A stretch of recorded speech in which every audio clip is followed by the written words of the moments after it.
Դրագոն է մի քիչ հետ կնստեք, աչ թերի։ Չէ, առաջ կնանք։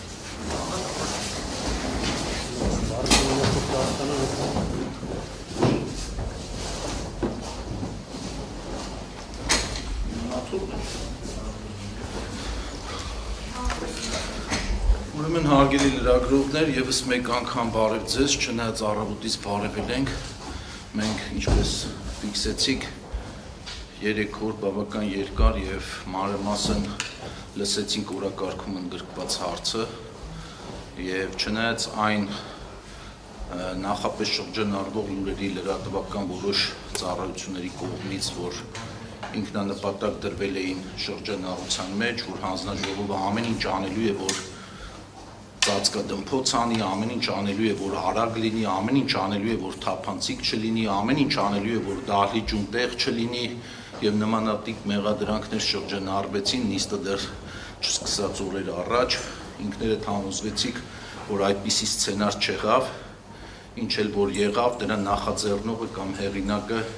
ոչ հանձնաժողովներ, ոչ էլ պետական որևէ կառույց, բայց քավլիցի բոլոր այդ դժվարությունները հաղթահարվեցին, փորձեցինք մենք մաքսիմում ապահովել բոլոր կողմերի լսվածությունը նիստի ընթացքում 150-ից ավել հարցեր հնչեցին այս 3 օրվա ընթացքում, տրվեցին պատասխաններ, այլ բան է թե պատասխանները որ կողմին ինչքանով բավարարեց, բայց բնականաբար այս գործընթացը այսօրվա նիստով չի ավարտվում, ենթադրում եմ, որ կողմերը կփորձեն իրենց իրավունքները պաշտպանել այլատյաններում եւ հետեւաբար process-ը դեռ ունի շարունակություն, process-ը ունի շարունակություն նաեւ այն իմաստով, որ այսօրվա նիստի որոշմամբ մենք ընդհանրապես դադարեցրեցինք Հայաստանի էլեկտրական ցանցեր փակ բաժնետիրական ընկերության լիցենզիան, բայց դրան պետք է օրենքով նախատեսվում է արդեն գործընթացներ, առաջիկա 3 ամիսներին պետությունը սեփականատիրոջ հետ կսկսի կամ Հայաստանի փակ բաժնետիրական ընկերության տնօրենների խորհրդի հետ կսկսի բանակցել գույքի սեփականության իրավունքի փոխանցման վերաբերյալ եւ եթե այդ 3 ամսվա ընթացքում կողմերը չգան համաձայնության, ապա դրանից հետո պետությունը կարող է գերակաշահի իրավունքով վերցնել այդ սեփականության իրավունքը, թե ինչ ընթացք կստանա այս նախանշած փուլերը ոնց կլինեն, դա ժամանակը ցույց կտա։ Ընդհանուր այսքանն եմ ասում, արդեն հարցեր կտակ ինձ հարցերին կպատասխանեմ, քանի որ դուք եք հոգնած, ես էլ եմ հոգնած, խնդրում եմ կենտրոնանանք, քանի որ ես էլ եմ հոգնած, դուք եք հոգնած, փորձենք սահմանափակվել 15 րոպեի ընթացքում, բայց ես առաջիկա օրերին եւ տարբեր մամուլներով եւ հեռուստատեսությամբ ավելի մանրամասն, ավելի հանգիստ իրավիճակում կփորձեմ ինձ ուղղված բոլոր հարցերին պատասխանել եւ հետեւաբար անցնենք հարցերին։ Պարոն Մեսրոպյան, նշեցիք, որ բազմաթիվ հարցերի արձագանքել եք, սակայն Դավիթ Հազինյանի կողմից բարձրացված մի հարց, որ ըստ որի իր տեղեկություններով հանրային ծառայությունների կարգավորող հանձնաժողովի ներկայացուցիչները այցելել են Թուրքիա, այս մասին արձագանք չկար, արդյոք այս տեղեկությունը համապատասխանում է իրականությանը, թե ոչ, եւ եթե այց եղել է, ինչու՞ սա կապված է այս process-ների հետ։ Շնորհակալություն, այդ հարցին ես մինչև հիմա չէի արձագանքում, քանի որ իմ պաշտոնը ապաքաղաքական պաշտոն է եւ պաշտոնի անձնագրով նիստերի վարման կարգով անջատեք, խանգարում եք, 3 օր խանգարում եք, ժողովուրդ ջան, բանը, նիստերի վարման կարգով ես իրավունք չունեի որոշումից առաջ կարծիք դիրքորոշում հայտնելու, որպեսզի դա չդառնար միջնորդության հիմք, բացարկի եւ այլն։ Հետևաբար հիմա արդեն քանի որ որոշումը կա, ես ազատ եմ դիրքորոշում հայտնելու մեջ, կփորձեմ նաեւ իմ դիրքորոշման մեջ քաղաքական դիրքորոշում չհայտնել, իսկ ինչ է եղել իրականում։ Իրականում հետեւյալի մասին է խոսքը։ Այո, հանձնաժողովի 3 անդամ, հանձնաժողովի 1 անդամ Սերգեյ Աղինյանը եւ 2 անդամներ Դավիթ Մուրադյանը եւ մյուս անդամը Ելենա Բաբոյանը մեկնել են Թուրքիա այս տարվա հոկտեմբեր ամսին հետեւյալ օրակարգով եւ հետեւյալ թեմայով Հայաստանի Հանրապետությունը 99 թվականից հանդիսանում է էներգետիկ կարգավորողների տարածաշրջանային ասոցիացիայի ոչ միայն անդամ, այլ նաև հիմնադիր անդամ։ 99 թվականից այս ասոցիացիան ստեղծվել է 1999 թվականին եւ Հայաստանը ստեղծման օրվանից հանդիսանում է այդ ասոցիացիայի հիմնադիր անդամ։ Ասոցիացիայում ընդգրկված են աշխարհի 47 երկրներ։ Եվ ի ուրախություն մեզ, երևի դա մեր թերությունն է, որ մեր լրատվականով, կայքերով այդ մասին չթմկահարեցինք, այս տարի Օմանում, մայիս ամսին էր, եթե չեմ սխալվում, իմ գլխավորությամբ եւս պատվիրակությունը այդ ասոցիացիայի աշխատաժողովներին մասնակցել է Օմանում եւ հանձնաժողովի անդամ Սերգեյ Աղինյանը ընտրվել է այդ ասոցիացիայի նախագահության անդամ 3 տարով։ Ասոցիացիայի աշխատանքային ռեժիմը այսպիսին է՝ տարին 2 անգամ անդամ երկրներից որևէ մեկում աշխատաժողովներ են հրավիրում եւ այդ աշխատաժողովների օրերի ընթացքում այդ 47 երկրների պատվիրակները, ներկայացուցիչները քննարկում են էներգետիկայի վերաբերվող բազմաթիվ հարցեր։ Օրակարգային են մեր այս ժամանակաշրջանում հատկապես վերականգնող արևային էներգետիկայի հետ արկա խնդիրները, որոնք ոչ միայն մենք ունենք մեր երկրում, իմիջայլոց այդպիսի խնդիրներ ունեն գրեթե բոլոր երկրները, որոնք որ սկսել են արևային էներգետիկա ներդնել իրենց երկրում եւ հետեւաբար տարատեսակ խնդիրների կամ նոր հանգամանքների առաջ են կանգնում։ Ինչպես նաեւ շուկայի ազատականացման վերաբերյալ օրակարգային խնդիրներ ունենք, հիմնականում վերջի այցելության ժամանակ Թուրքիայում այս խնդիրներն են շոշափվել եւ հետեւաբար խոսել այդ մասին, իլուր աշխարհի հայտարարել ազգաբնակչությանը,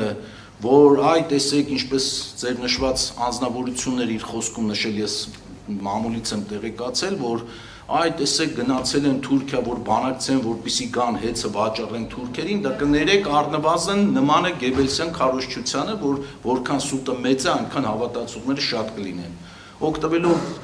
այսօրվա ընձեռած հնարավորությունից ես խոսքս ուղղում եմ առաջին հերթին բոլոր այն մարդկանց, բոլոր այն քաղաքացիներին, որոնք նեղ մասնագետներ չեն, ոլորտի ներկայացուցիչներ չեն, ունեն տարբեր մասնագիտություններ, տարբեր սոցիալական կարգավիճակ, տարբեր ինֆորմացիայի աղբյուրներ եւ կարող են շատ հեշտությամբ մոլորության մեջ ընկնել նման հայտարարություններից հետո։ Նման բան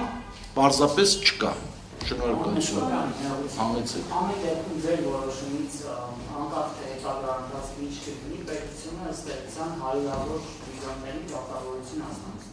Որ սցենարը ամեն ինչ կնարվայմանավորվեն, թե հանեն երախախ շահի ճանապարհը։ Դուք այդ պատասխանատվությունը հիմա չեք զգում, որ ըստ էության ձեր այսօրվա որոշմամբ պետությանը եւ ուսերսենքների մի շատ մեծ պատասխանատվություն։ Մասնագիտությունից այդ կառավարությունները փոխանցվում են պետության։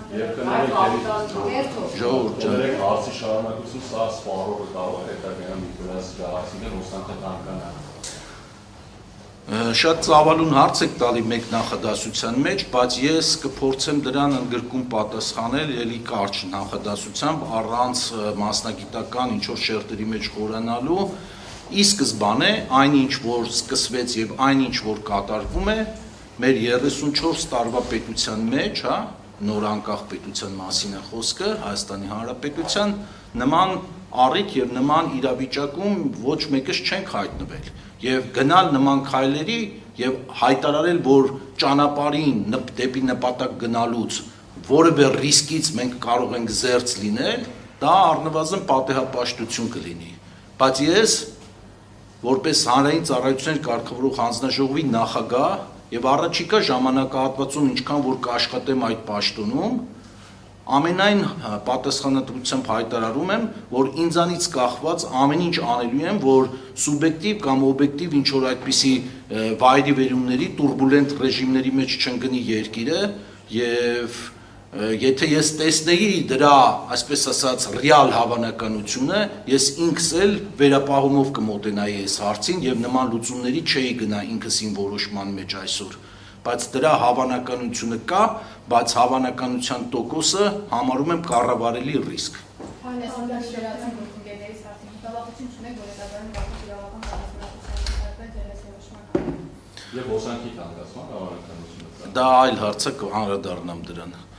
Այսինքն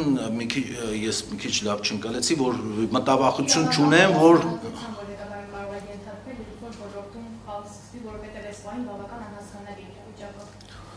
ոլորտում քաոս սկսվելը ինչով պետք է պայմանավորված լինի, նախ դա պետք է հասկանանք։ Եթե տեխնիկական խնդիրներ պետք է առաջանան, ես այդ մասով խնդրին արդեն պատասխանեցի հարցին, որ այդ ռիսկերը ես կառավարելի եմ համարում եւ բարեբախտաբար արդեն ըստ էության 4 ամիս է ճիշտ է դեռ հեծը գործում էր իր նախկին լիցենզիայի ուժով, բայց կառավարիչի ինստիտուտը ներդրված էր եւ այս 4 ամիսների ընթացքում որևէ մեկը չի կարող ֆիքսել կամ ապացուցել, որ այդ տեսեք նոր կառավարիչի նշանակմամբ հեծը ավելի վատ վիճակում հայտնվեց, մատակարարման եւ որակը կամ սպասարկման որակը ավելի է վատացել, բայց քավլիցի աչքով չտանք, պետք է շարունակենք այդ տեմպը պահել եւ ավելի լավացնել, իսկ արդեն պատասխանատվության, քրեական պատասխանատվության ենթարկվել չենթարկվելու վերաբերյալ ես հետեւյալ ընդհանրապես կարող եմ ասել, որ առաջին օրվանից լրագրողները ինձ այդ նմանատիպ հարցեր ուղղել են եւ ես միանշանակ ասել եմ, որ առաջին հերթին ես գործել եմ իմ խղճի ներքո եւ իմ համոզմունքներից ելնելով, եթե ես չտեսնեի, որ կա օբյեկտիվ եւ սուր խնդիրներ այդ համակարգում, բնականաբար ինքնանպատակ որևէ նպատակ քայլի հաճախ ինձ մեղադրում են եւ լրատվական միջոցները եւ տարբեր կողմեր քաղաքական պատվեր կատարելու մեջ, քիչ հետո կանդրադառնամ նաեւ հանձնաժողովի անկախության բանը կասկածի տակ դնելու հարցին, նրանք ովքեր որ ճանաչում են ինձ, ծանոթ են իմ կենսագրությանը, շատ արագ եւ ովքեր որ ծանոթ չեն կարող են ծանոթանալ, ես իմ կենսագրության տարբեր փուլերում բազմաթիվ այդպես հարցերում կարողացել եմ սկզբունքայնություն դրսևորել եւ ոչ միշտ է որ իմ սկզբունքայնությունը համընկել է այդ օրվա իշխանության կամ պետական կառավարման համակարգի վեկտորի ուղղության հետ։ Հետևաբար ես կաշկանդված չեմ եղել երբեք իմ տեսակետը առաջ տանելու այնպես, ինչպես ես եմ մտածում, իսկ հեծի դեպքում այդ նույն տրամաբանությամբ եմ գործել եւ տեսել եմ այնտեղ խնդիրներ, հետեւաբար այդ խնդիրներից ելնելով է եղել իմ գործունեությունը։ Անդրադառնամ միանգամից սպասվող այն հարցին, որ ՀՑԿՀ-ի հանրային ծառայությունները կարգավորող հանձնաժողովի անկախության աստիճանը նվազեցվել է այս նոր էներգետիկայի մասին նոր օրենքի փոփոխությամբ եւ հանրային ծառայողի մասին օրենքի փոփոխությամբ, դա իրապես այդպես չէ, որովհետեւ օրենքով ինձ տրվել է վարույթ հարուցելու իրավասություն, բայց ինչպես տեսակ, կոլեգիալ մարմինը շարունակում է գործել եւ այսօրվա նիստը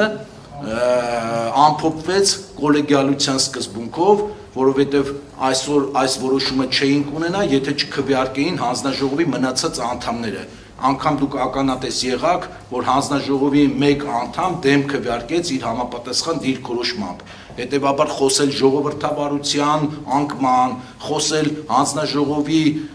անկախության աստիճանի նվազեցման, խոսել քաղաքական պատվերներ կատարելու մասին, դա առնվազն ես համարում եմ սխալ դիտարկում։ Պարոն Մեսրոպյան, կներեք, դուք հենց նոր ասացիք, որ գործել եք խղճի մոտով, տեսել եք խախտումներ եւ չեք կարող այդ որոշումը բանջանել։ Այո, ես բացառապես այս բան իմ անունից եմ խոսում, ահա, շատ բարի։ Մինչև այս Սամվել Կարապետյանի հետ կապված իրադարձությունները, արդյոք չկային այդ խախտումները։ Իհարկե կային, շատ լավ հարց եք տալիս։ Ուրեմն ես հանձնաժողովի նախագահ եմ դառել իմիջայլոց ամսի նոյեմբերի 15-ին լրացավ իմ 1 տարին հանձնաժողովի նախագահ ընտրվելու եւ նշանակվելու 1 տարին եւ այդ 1 տարվա ընթացքում ես ոնց սկսել եմ այդ ոլորտի աշխատանքները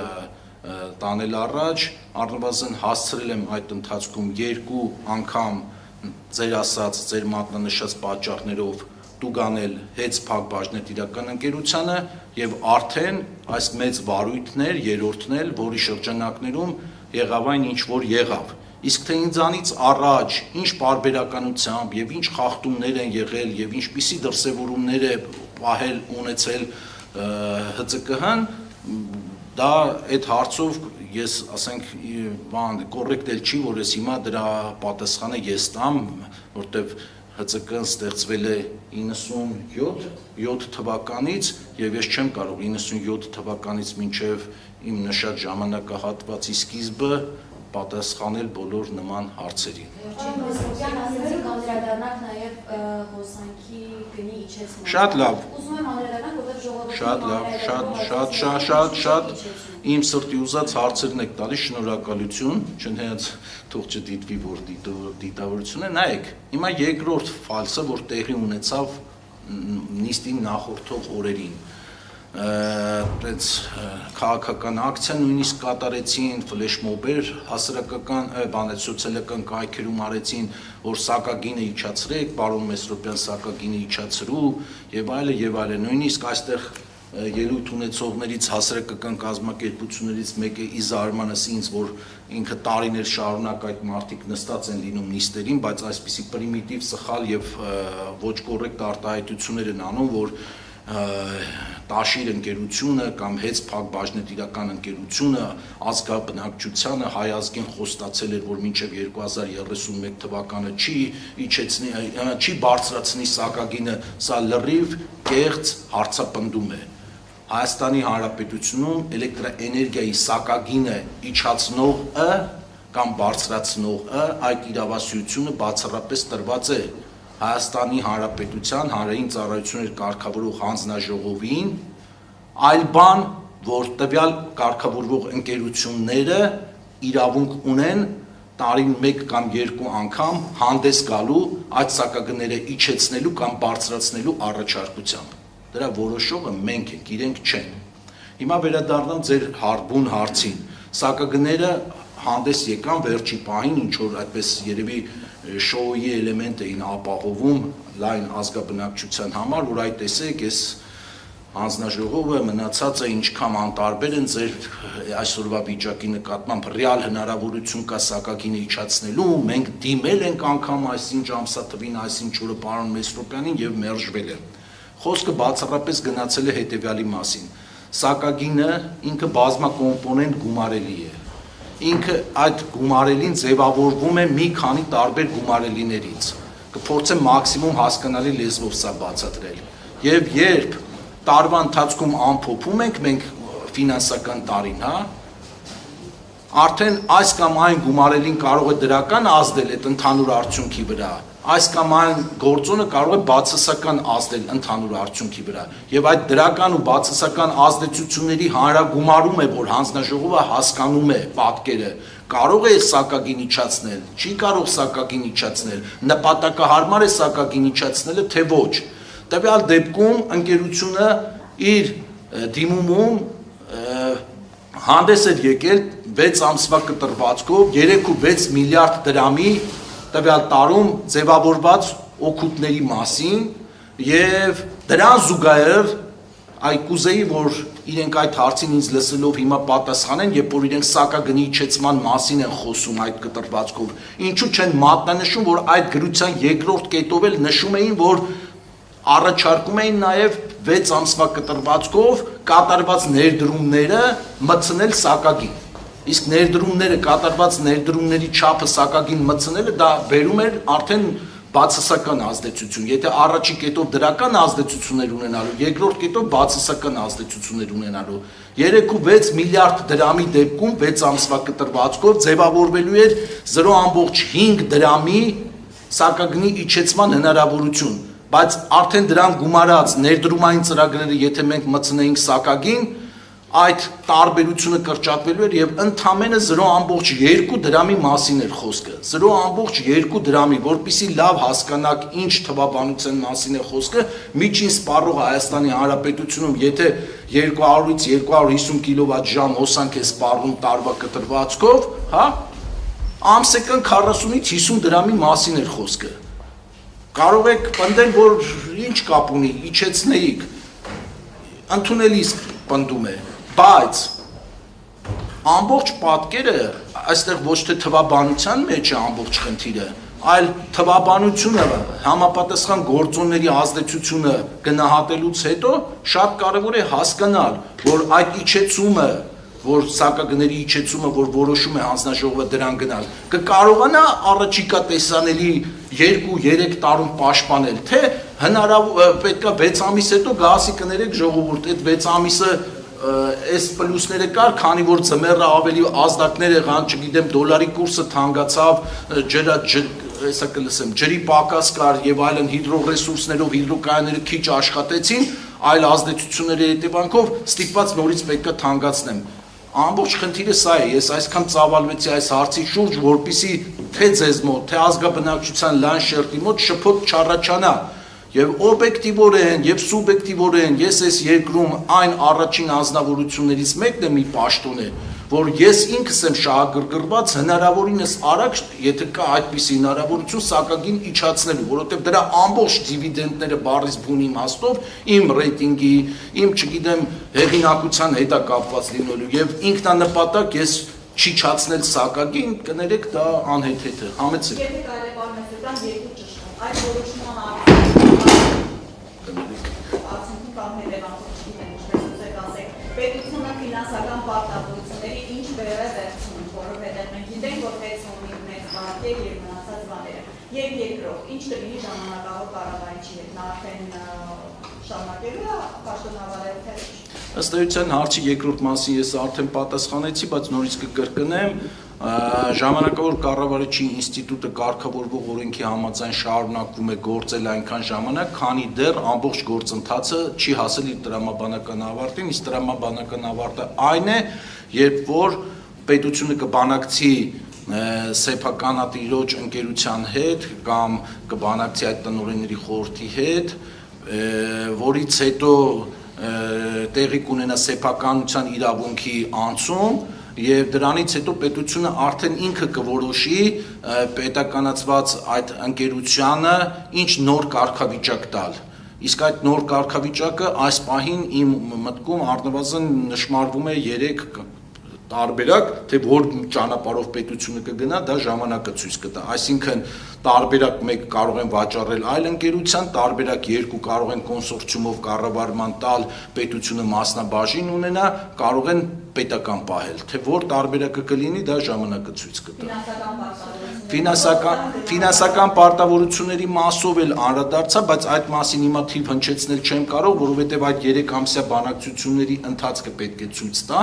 ըստ էության այդ բանակցությունները հիմնականում վերաբերվում են հենց ֆինանսական գնահատման եւ փոխհատուցմանը,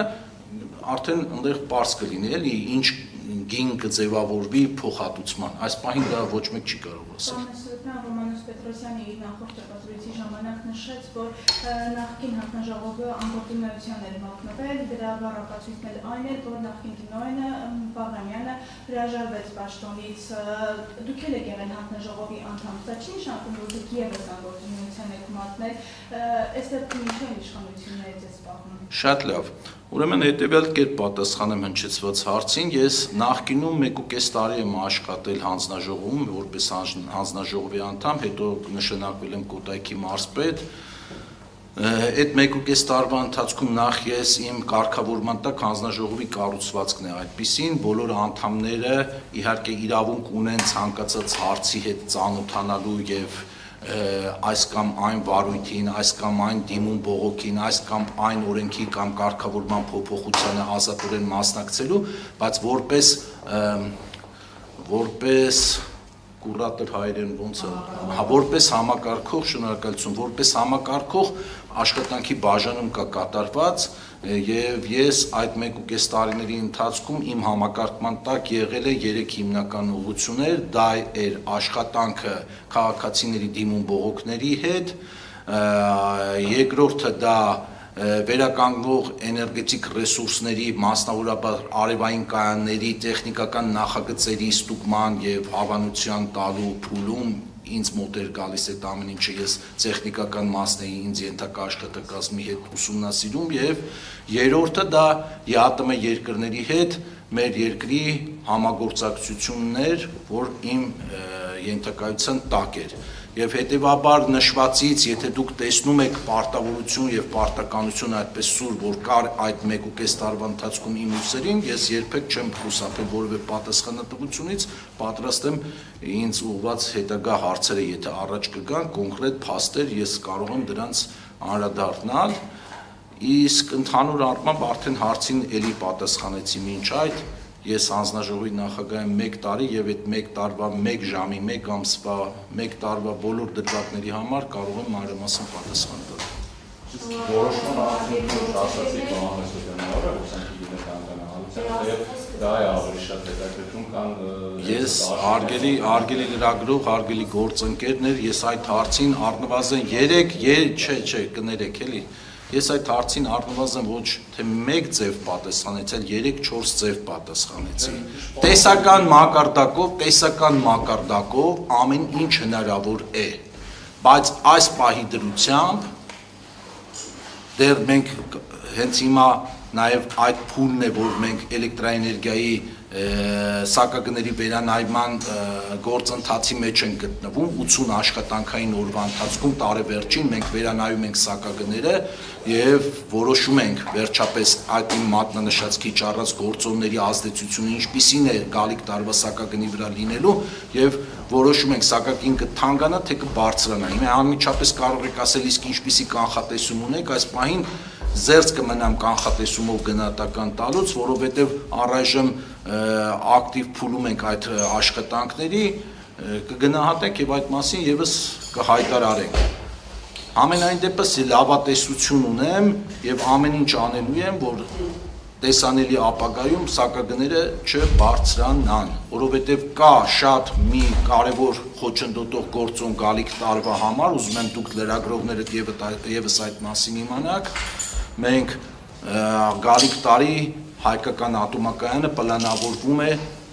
3 ամսով ավել վերանորոգման մեջ պահել, այսինքն 5 ամիս ինքը կանգառի մեջ է լինելու, սովորական 2 ամսվա փոխարեն, իսկ ինքներդ եք հասկանում, որ ատոմակայանի պես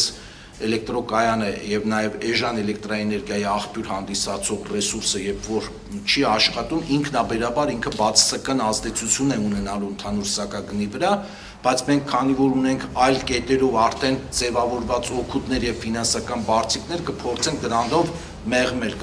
դրանով մեղմել այդ հանգամանքը